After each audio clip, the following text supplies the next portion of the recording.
जो आरएसएस के सरसंघचालक हैं जनाब मोहन भागवत, वो हमेशा आधा सच और पूरी झूठ बोलते। वो क्या मोहन भागवत साहब इस बात को भी डिनाई कर देंगे कि सरदार वल्लभ भाई पटेल ने ये कहा था कि महात्मा गांधी की हत्या हिंदू महासभा का फाइनेंशियल विंग ने किया, जो दामोदर सावरकर के मातहत काम करता था? ये सरदार पटेल ने कहा और लिखा भी, नंबर 1। दूसरा ये कि क्या वो इस बात का भी इनकार कर देंगे कि justice Kapur commission of inquiry ने अपनी रिपोर्ट में कहा कि सावरकर महात्मा गांधी की हत्या में कॉम्प्लिसिट है, कॉन्स्पिरेसी का हिस्सा है? तीसरा, क्या वो इस बात का भी इनकार कर देंगे कि सावरकर ने अंग्रेजों को कितने माफीनामे के खत लिखे, कि ये भी झूठ है?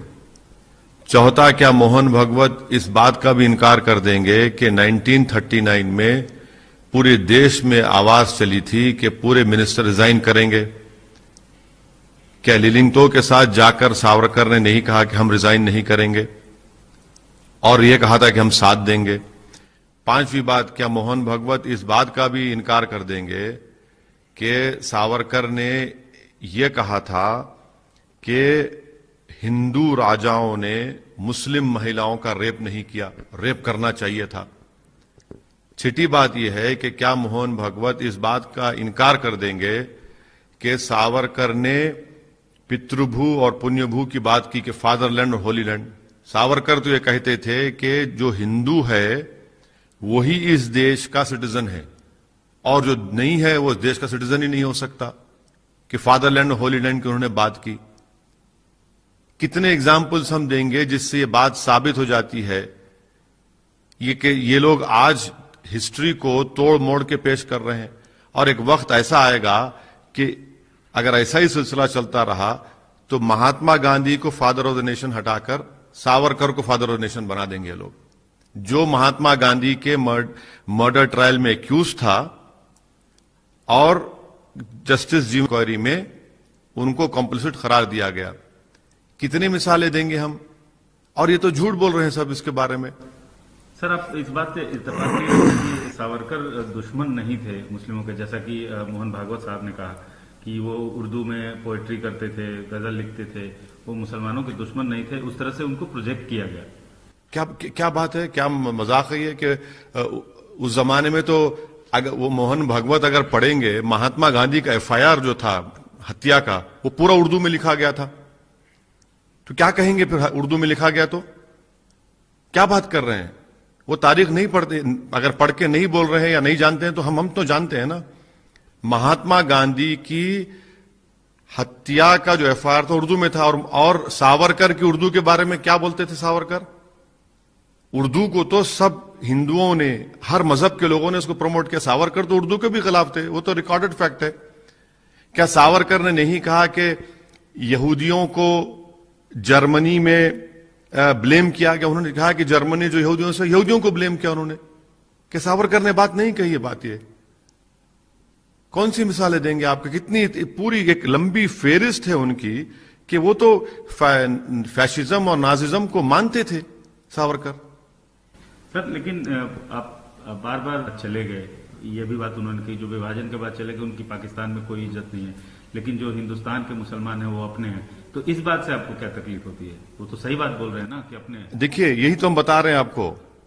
एक तरफ मुंबई में अपनी तकरीर में कहते कि इस्लाम आया हमलेवारों की तरफ से, वो भी झूठ है। हमने बता दिया कि इस्लाम आया केरल में, जिस मस्जिद का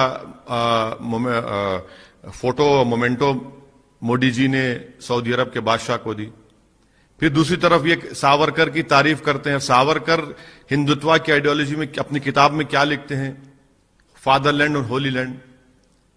सावरकर की पूरी एक तारीख है, पूरा है ना। और फिर सावरकर महात्मा गांधी की हत्या में कॉम्प्लिसिट है, क्या उसको नहीं मानेंगे?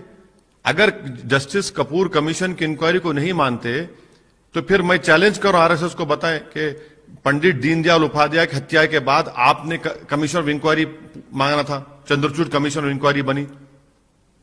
तो ये तो आंखों में धूल झोंकने के आदी हैं लोग, और ये समझते हैं कि इस तरह से कवर अप करेंगे, इस तरह से आदि सच और पूरा झूठ बोलेंगे तो देश एक्सेप्ट करना शुरू कर देगा। सबसे तकलीफदेह बात मुझे बहिस्सत पार्लियामेंटेरियन ये है कि पार्लियामेंट के सेंट्रल हॉल में एक तरफ महात्मा गांधी की फोटो है और उसके राइट ऑपोजिट सावरकर की फोटो है, जिसको जस्टिस जीवनलाल कपूर कमीशन ने कहा था। अच्छा, ट्रायल में उनको कोरॉबोरेशन एविडेंस नहीं था तो एक्विट कर दिए, मगर क्या आप तस्वीर लगाएंगे गांधी की तस्वीर के सामने? क्या बताना चाह रहे हैं? बताना यही चाह रहे हैं कि अब देश को मैसेज दे रही है आरएसएस और बीजेपी कि अनकरीब में एक वक्त आने वाला है कि बापू फादर ऑफ द नेशन नहीं रहेंगे, सावरकर बन जाएंगे। सर, राजनाथ सिंह जी ने भी कहा कि रियलिस्ट आदमी थे सावरकर साहब, उन्होंने भी देखिए, राजनाथ सिंह यकीनन बीजेपी से उनका ताल्लुक है, संघ से उनका ताल्लुक रहा है और अभी भी है, मगर वो उनका जो एक परसेप्शन है अपोजिशन लीडर में कि भाई तो थोड़ा सुलझावा ठाकुर लीडर है ये, मगर अब तो झूठ बोल दिए, अब तो सुलझी की बात नहीं कर रहे। महात्मा गांधी तो ये कहते थे कि जेल को जाना एक नॉन वायलेंट का रास्ता है, जेल को जाना, और वो शख्स माफीनामा लिखता है अंग्रेजों के लिए, अंग्रेजों से माफीनामा लिखते सावरकर। दूसरे क्यों नहीं लिखे जो काला पानी में थे? काला पानी में जाने के 8 महीने के अंदर सावरकर माफीनामा लिख दिए। तो राजनाथ सिंह इतनी झूठ क्यों बोल रहे हैं? इनके इस बयान के बाद तो उनको कोई सुलझावा नहीं मानेगा अभी। क्यों? हिस्टोरिकल फैक्ट है कि गांधी बोलते जेल जाओ, जेल भरो, और आप कह रहे हैं गांधी को से जोड़ रहे हैं। कहां कहां का गांधी बताइए ना आपने, कितना तोड़ मोड़ के झूठ बोलते रहेंगे लोग। सर, अपोजिशन और अपोजिशन की जो रूलिंग स्टेट है उन पर बोला गया कि ये उनकी वजह से है, ऐसा कुछ नहीं है, गलत। क्या जगन भी बीजेपी के पॉलिटिकल थिंकिंग में उनके खिलाफ है? आंध्रा की हुकूमत, वहां पर पावर कट शुरू हो चुके हैं। ये कंप्लीटली प्लानिंग नहीं की, इनके इस गवर्नमेंट का लेजीनेस है और इनमें वो विजन नहीं है। सेकेंड वेव खत्म हुई जून जुलाई में। आपको प्लानिंग करना चाहिए था ना, आप प्लानिंग नहीं करते, आप सिर्फ इंपल्सिव काम करते हैं, आप सोते रहते हैं। जब अचानक क्राइसिस आपके सर पर गिरती, देश पर गिरती, तो आप खड़े हो जाते हैं और हमेशा की आदत क्या है? दूसरों पे डाल दो। नहीं, भारत सुनिए, नहीं, कोटे का राज्यों ने अपने कोटे का पावर नहीं, सुनिए, बिल्कुल गलत बात है। दिल्ली जो यूनियन टेरिटरी बना दिया आपने उसको, उसका क्या पावर प्रोड्यूस करता है? वो कहां से लेता पावर? वो कौन बनाता पावर दिल्ली का? ये एक फैक्ट है कि 135 जो कोल प्लांट्स हैं, 108 क्रिटिकली लो स्टॉक्स उनके पास है, और उसमें 28 जो है उनके पास तो सिर्फ एक दिन का स्टॉक है। आंध्र प्रदेश में लोड शेडिंग हो रही है, पंजाब में हो रही है। क्यों हो रही है भाई? आप प्लानिंग ही नहीं करते ना। जिस तरह आपने कोविड की फर्स्ट वेव आई, उस वक्त अगर आप वैक्सीनेशन की प्लानिंग कर लेते तो सेकेंड वेव में लाखों लोग नहीं मरते थे भारत में। तो आप प्लानिंग ही नहीं करते, आप एंटिसिपेट ही नहीं करते, आप में दूरंदेशी नाम की चीज ही नहीं है, आप में विजन ही नहीं है कि जब सेकेंड वेव के बाद जब इकोनॉमी खुलेगी तो जाहिर है पावर की डिमांड बढ़ेगी। इकोनॉमी खुल रही है तो आपको तो विजुअलाइज ही नहीं किया ना आप।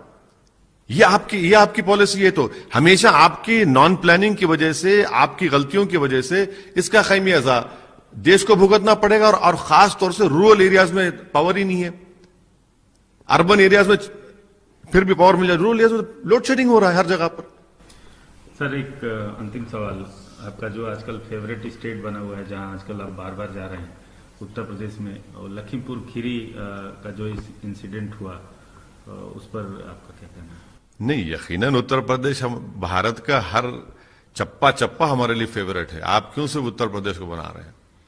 लखीमपुर खीरी में हम पूछना चाहते हैं आरएसएस के सरसंघचालक से, ये क्या इसके बारे में क्या बोलेंगे जो किसानों को गाड़ी से रौंद दिया गया? गाड़ी से रौंद दिया गया। और मंत्री कहता है कि मेरी गाड़ी है, और मंत्री अभी भी मंत्री बना बैठा रहेगा और इंसाफ भी होगा। ये सब इंसाफ नहीं होगा। ये आंखों में धूल झोंक रही है योगी सरकार और मोदी सरकार, क्योंकि अक्टूबर 20 को सुप्रीम कोर्ट में ये केस आएगा। आप क्या कर रहे हैं? मंत्री को हटाइए ना। वो लोग कहां हैं? वो जो 2 लोग जिनको किसानों ने पकड़ कर दिया था, आपने उनको अभी तक प्रोड्यूस नहीं किया। तो पूरी तैयारी हो रही है इनको बचाने के लिए, और जब तक वो मंत्री पद पर रहेंगे, मुझे यकीन है कि जो 5 किसान मारे गए, उनसे इंसाफ नहीं होगा।